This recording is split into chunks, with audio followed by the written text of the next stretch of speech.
Marvel Rivals.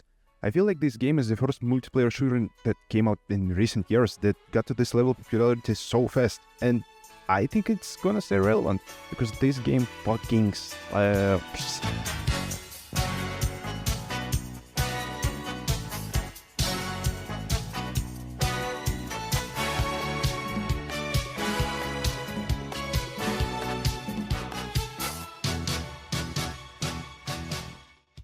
Rivals is a 6v6 hero shooter that features characters from the Marvel universe. Now, would that game be as successful if it was completely original? Probably no. But I do think that developers did a great job at making this game look unique as hell. The art style is amazing and they clearly put a lot of thought into character designs. Look at something like the Avengers game. What is dog shit? I understand that adapting drawn characters for something realistic can be tough, but those guys look outright stupid, like it's a bunch of random dudes in cosplays. Meanwhile, Rivals characters look like they popped right out of a fucking comics book. Can we have all superhero games looking like this, please? I want to say that yes, throughout this video I am going to mention the game. Firstly, because I think it's obvious that Rivals borrowed a lot from it, so I don't think it's crazy to compare the two, and also because I played the game for some time and I kinda liked it, sort of, sometimes. I will be talking specifically about Overwatch 2, since I barely played Overwatch 1, simply because at the time this game was going crazy, me and all of my friends were into other stuff. Sorry, I can't hear you from the bottom of the leaderboard. I can't hear you from down there. So, I love hero shooters.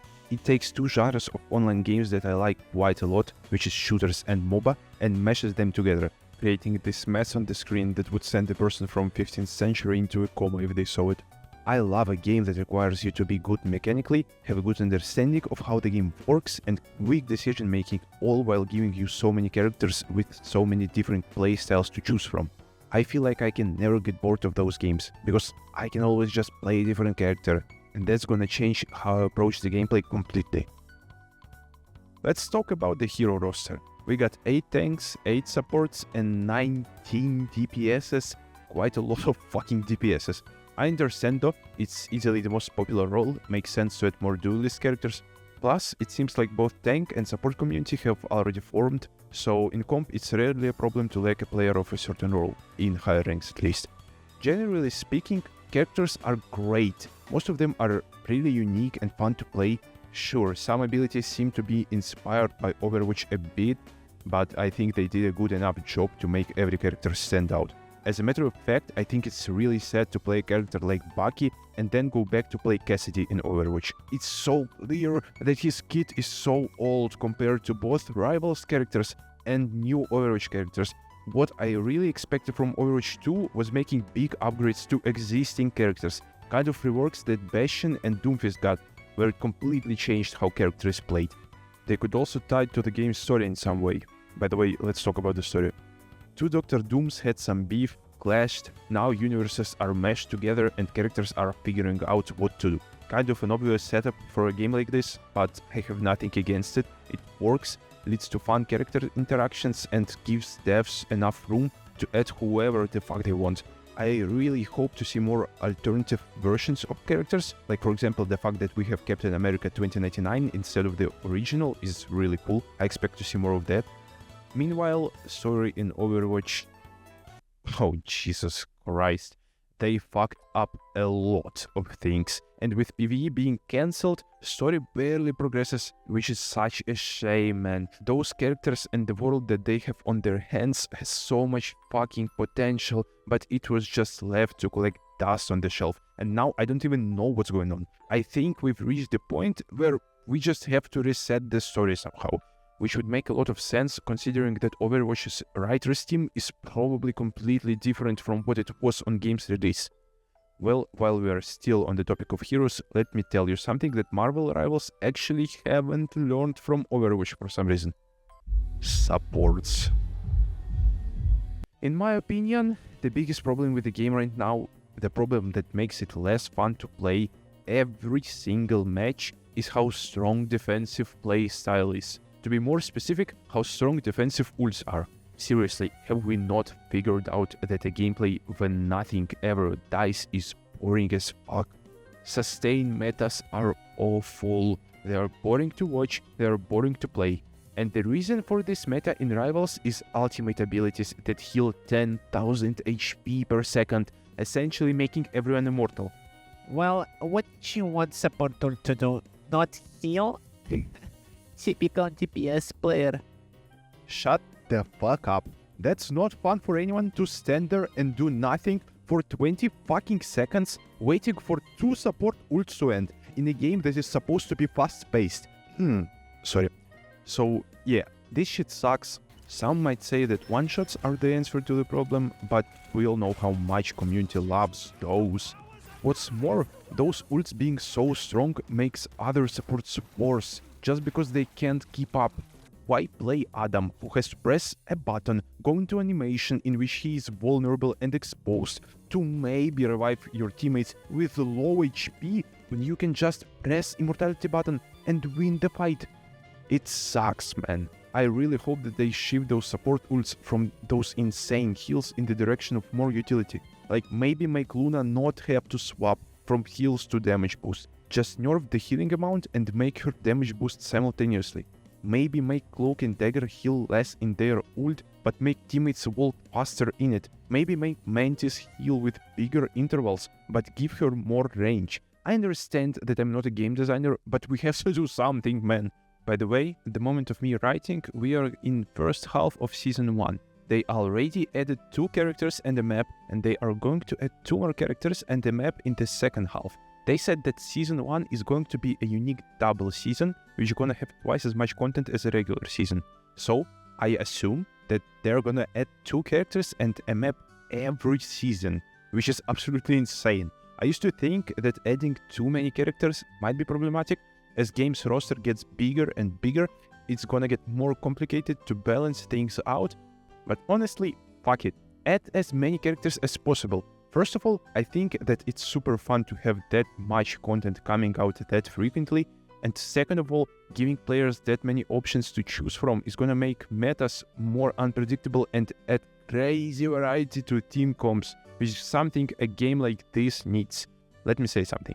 I already trash-talked Overwatch a bit, and trust me, I will do it more in this video, but I want you all to understand that Marvel Rivals devs would have no reason to go that hard with the content if not for Overwatch existing.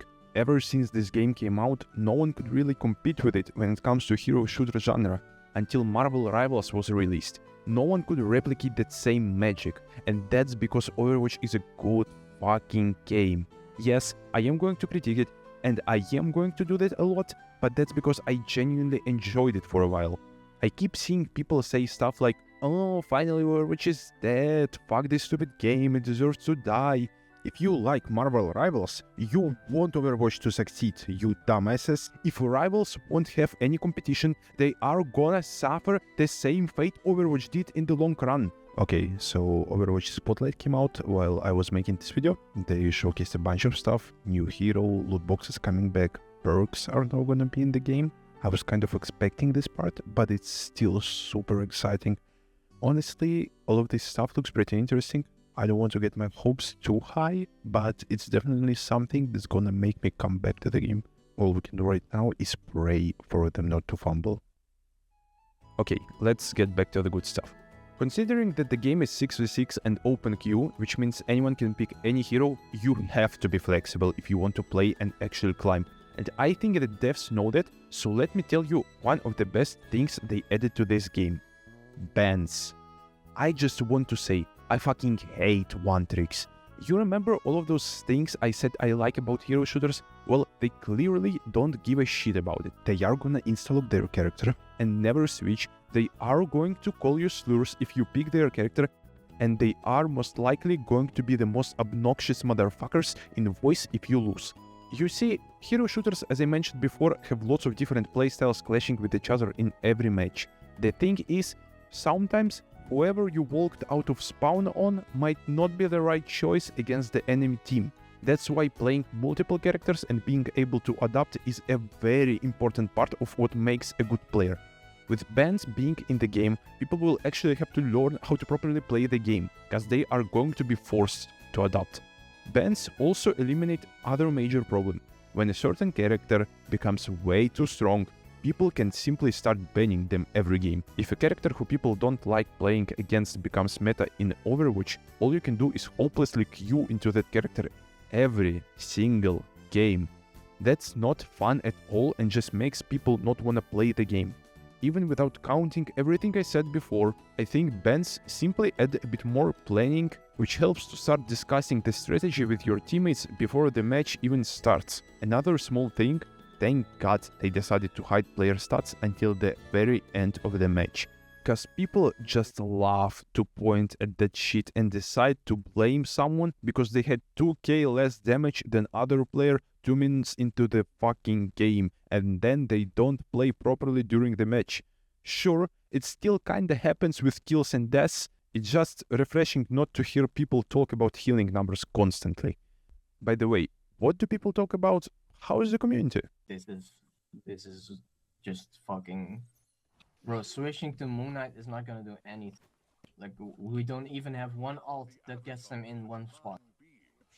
This is really sick, man. You have 2 kills on DPS and you don't switch. Like, how do you want to get Celestial or whatever the fuck? Like, you did nothing the whole game and you don't switch. You're just reported, by the way.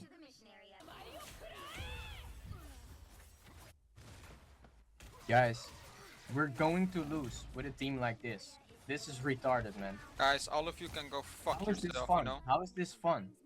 You're all fucking retarded, all of you. Yeah, we don't need a tank at all, Now right? I need to go fucking healer because of you fucking retards. Look at this fucking retard, he can't even play and he's not switching. But no, the fucking Storm has to switch, of course. Dumb fucking idiots. Shit ass healers as well. Fucking men, go fuck yourself. Shut the fuck up. This is the second time you die in your ult, man. Can you not go directly into them in the first kill? Oh, shut the fuck up and use your ult. What? Moon Knight, be useful man, do with something with your fucking life. Second cast you had. Shut the fuck up, bro. Shut the Good fuck game, up. guys. Good game. You guys are fucking You retarded. talk too Go much and fuck you play bad. yourself. Bro, you have 6 kills on DPS. Go fucking something else. You don't get it. Luna is not healing me. Luna is not healing me. I don't know what to do. Why are you throwing Luna? Look. Report Luna. Report Luna. Okay, Report report. Luna. He ulted Report now. Luna. Report this idiot. Also AFK, also trolling. Report.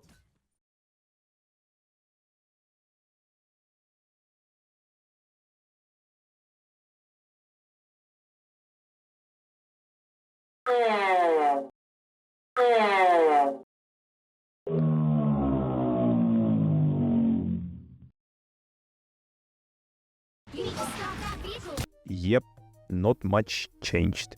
I don't really know who might be watching this video in terms of what your skill level is. I think Rivals is an amazing game to play casually just to have some fun, but if you are interested in climbing up the ranks, listen here.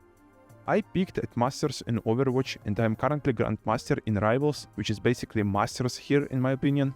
I'm not the best player in the world, but I'm pretty good at the game and it took me some time to actually figure out how to be good at ranking up. It is never your teammates. Well, okay, sometimes it is them, but what you need to realize is that Rivals is a team-based multiplayer game. You are matching with different players every time. The only constant in all of your matches is you. You are gonna play with and against players of different mechanical skill and game understanding level. The only thing that remains stable is you and your own skill. Of course you will lose games. Some of those losses are not gonna be your fault. But if you are truly better than people in the rank you are in, if you truly deserve to rank up and go higher, your individual impact will be enough to carry most matches. And if it's not enough, then you probably have some stuff you could improve upon about your gameplay. I know that this is not some classified information and nothing that hasn't been said before, but I feel like a lot of players don't really play with that mental yet. I've seen videos on TikTok that go along the lines of "I can't get out of blood, here, look at my teammate's POV." That's simply not the right way to go about it. Another thing, don't ever fucking flame anyone. The moment you opened your mouth in voice and trash talked someone, your chances of winning go down by like solid 45%. You are only allowed to flame if someone started trash talking first. That's just a classic, charming, irreplaceable online game experience that I hope will never go away. I haven't talked about maps yet. Well, that's probably because there isn't much to say. They're fine. I don't really think they did an amazing job with maps. Most of them are just unremarkable. Some of them are just kinda bad though, like this piece of fucking shit Hydra base map. Not only it looks like garbage, cause it's basically just a bunch of grey blocks, also plays really bad in my opinion. All points are basically people standing in the same choke. Also, some maps have those weird quirks, like Hydra map is consisted of like moving and changing parts. Black Panther map has those events with the wind that lets you fly up or meteors falling on point. Overall, I think they are kinda whatever. I feel like most players won't notice them much in matches, so eh. To finish it off, I want to quickly throw in a word or two about every character in the game. Just some of my opinions on their gameplay designs, I guess. Bruce Banner, aka Hulk, awesome dive tank with a very high skill floor. I still feel like most people suck on this character because he's really hard. He has those bubbles, but honestly, if you are solo tanking, your ass is exploding in milliseconds. You probably shouldn't think much of him right now though, since he's banned every single game because he's responsible for the most broken team-up ability there is. Captain America, another dive tank who heals enemies with his hits, a completely new mechanic that we haven't seen in hero shooters before. He's basically ball of this game since his job is to run around, causing chaos in the backline and never die. Why the fuck he has to wait to put his shield back up though? You know who doesn't need to do that? Doctor Strange. Busted tank. Has a crazy shield, very strong ult, game-changing portal ability that was programmed by wizards. Seriously, how did they make that shit work so smooth? Also, has a very strong burst damage button and a solid left click. Strongest tank in the game. Groot. My favorite character in Rivals. Let me kiss whoever made this guy. His left clicks give you a crazy solo carry potential. Since they go pretty far and hit pretty hard, you can finish a lot of kills with them. He has smaller walls that damage enemies and bigger walls that give him shields upon landing left clicks. Using both of those is very fun, trying to block people away from their team, blocking enemy abilities, or just denying space. Managing them is just crazy fun to do. His right click is just a satisfying little projectile bomb that you can combo in with your hits. He has a unique melee attack and his ult is Zara's Graph, so basically a teamfight winning button if you land it well. Oh my god, I just wrote a whole fucking paragraph talking about Groot. I have to speed it up, man. Magneto. Honestly, kind of boring tank. Solid kit, but just not much interesting about it. I like the way his ult works, I guess. Penny Parker, very defensive tank, puts mines that are easy to avoid, can hook someone. Not my favorite character in the Vanguard role, also kind of weak, I feel like. Thor, the realest off-tank in this game. His job is to harass enemy tanks, destroy squishes with his insane damage potential and basically almost never frontline. Venom, dope dive tank, fun swing ability. Ever since they buffed his shields he has been played a lot more and I like it a lot. Very fair tank to play against and quite skill demanding. Duelists. Now there are a lot of them, so not gonna say much. Black Panther was initially my favorite character in the game, since he reminded me a lot of Genji. However, his playstyle is kind of one-dimensional, since you just repeat the same thing over and over. Also, his hit racks can be garbage sometimes. Black Widow. Can't say much, people don't play her. Unfortunately, devs haven't figured out yet how to make a sniper who doesn't one-shot, fun and strong at the same time. Okay, maybe they kind of did with the next character, Hawkeye. They kind of cooked with him. Ever since the nerfs, he felt like a more fair Hanzo. Even though charging up your shots around a wall can feel kinda cheap. His ult is confusing as hell. I'm genuinely completely lost whenever I use it. Hela, boring hitscan with overloaded kit. Iron Fist, seen by most as complete dogshit anywhere above gold. However, I believe that he has a crazy potential. He's also insanely fun to play. Iron Man, constantly flying character who is not the most annoying thing in the world. Impressive. Surprisingly, this character has a very assassin-like playstyle, going for kills on squishes with his beam of fucking death. My G. Very skill-dependent character who revolves around combos, fair to play against, a lot of fun to play as. Mr. Fantastic, dogshit character, in terms of meta power and in terms of personal enjoyment. Sorry to all 10 Reed Richards players. Moon Knight, spammy character, they broke his ult, it's OP, not much more to say. Neymar, puts turrets, spams projectiles, finishes every match with the most kills and damage in the lobby. Typical air breather. Psylocke, probably my favorite DPS to play. Fast, with good mechanics, lets you burst any enemy, can go in Vs, her ult just kills everyone for you. She is not the easiest to play, but I don't understand how she has 5-star difficulty rating. Scarlet Witch, character bound to forever stay weak in higher ranks because every micro buff is gonna cause irreparable damage to gold and below. Spider-Man, I honestly respect that they made the most popular character so fucking hard. That's a ballsy move. I feel like he is not bad, you just need to practice a lot to get value off of this guy. Insane potential. Squirrel Girl, Junkrat of this game, literally.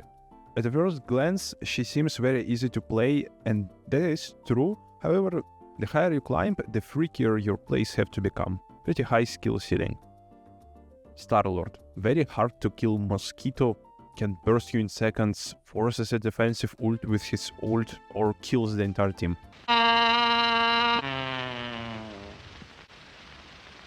Ouch!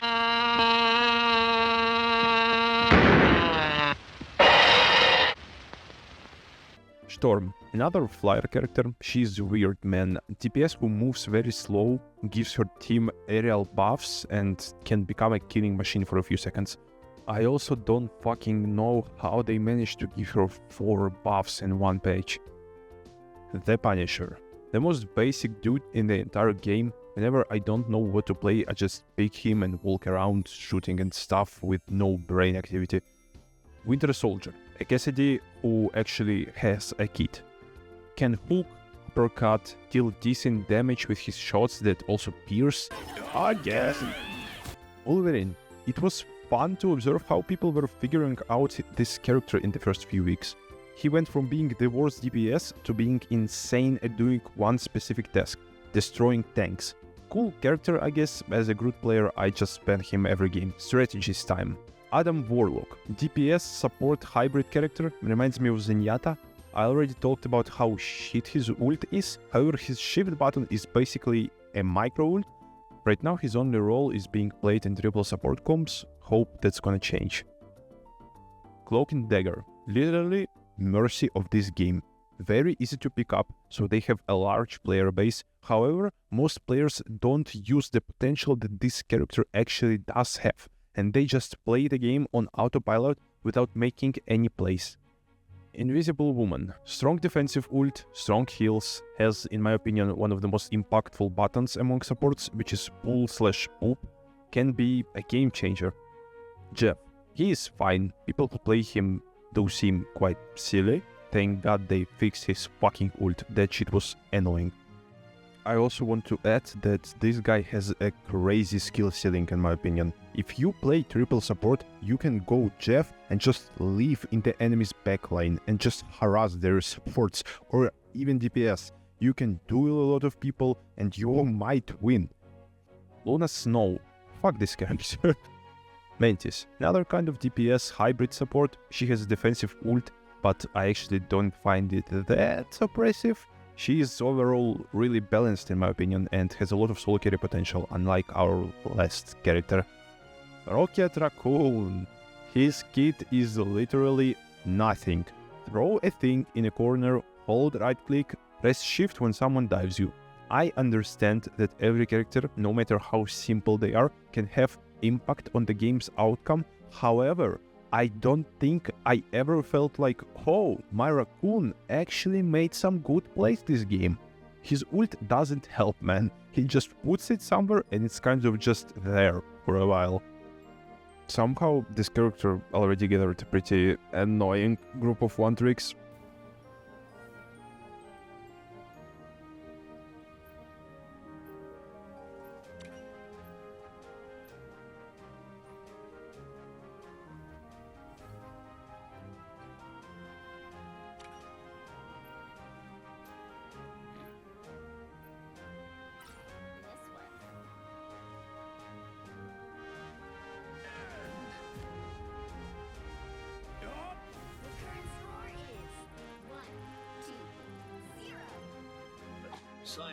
Rocket player, I would recommend like a different hobby, honestly. Like maybe sports, maybe fishing, like anything else, not competitive video games. Overall, this character gets a big grrr. I honestly hope they shift his power into other parts of his kit, cause right now he's kind of just a heal bot. Even though his gun is really fucking strong, if he gets up close to like a tank or someone, he can just burst them instantly. Now, I was critical of some of those characters, sure, but I do want to say they did a great fucking job in general. I think every character is fun to play in their own way and they feel unique and interesting. Can't say the same for the last few Overwatch characters. Alright, time for conclusions. Is Marvel Rivals good? Yes. Is it goated? No, not yet. This game is super young, and I imagine it's gonna have a long life. Considering their current direction with the amount of content and its quality, we might get a very fun and polished game. Yes, I do think this game needs some polish. At times it can feel really clunky, especially on certain characters and with certain abilities, like for example Black Panther's dash not registering sometimes. When it comes to feel, how it feels to move around the map, how it feels to press buttons, how responsive everything is, I think Marvel Rivals doesn't beat Overwatch. But again, game is young, it might just be a question of time. This game is made in Unreal Engine 5 and yes, it does look really pretty, especially with maxed out graphics, which I imagine not many people use. However, I can't help but think that it could be better optimized. Well, at least they added potato options, I guess. I think all of those problems could be fixed with enough effort, time, and obviously budget. And I don't think money is gonna be the issue. I didn't talk about monetization in this video at all. That's probably because it's one of the most overrated points of discussion when it comes to games like this, in my opinion. Like, if the game is literally free to download and doesn't have any in-game purchases that impact the gameplay, I'm not gonna give a shit. Sometimes they do impact the gameplay, and I hope we are not committing those mistakes again. If the prices for Battle Pass and skins are good, that's cool. If they are not, well, unlucky for people who spend their money on those things. Yes, sorry, I really don't care about it. That concludes this video. I'm probably going to upload more stuff to this channel, maybe about Marvel Rivals, but probably about different games. So I would appreciate if you guys subscribe and engage with this video. I will also leave a link in the description to my Twitch. I'm not planning on streaming right now, but you know, what if one day I will? I don't have any other links to leave, since only social medias I use are Jerkmate and Facebook Marketplace.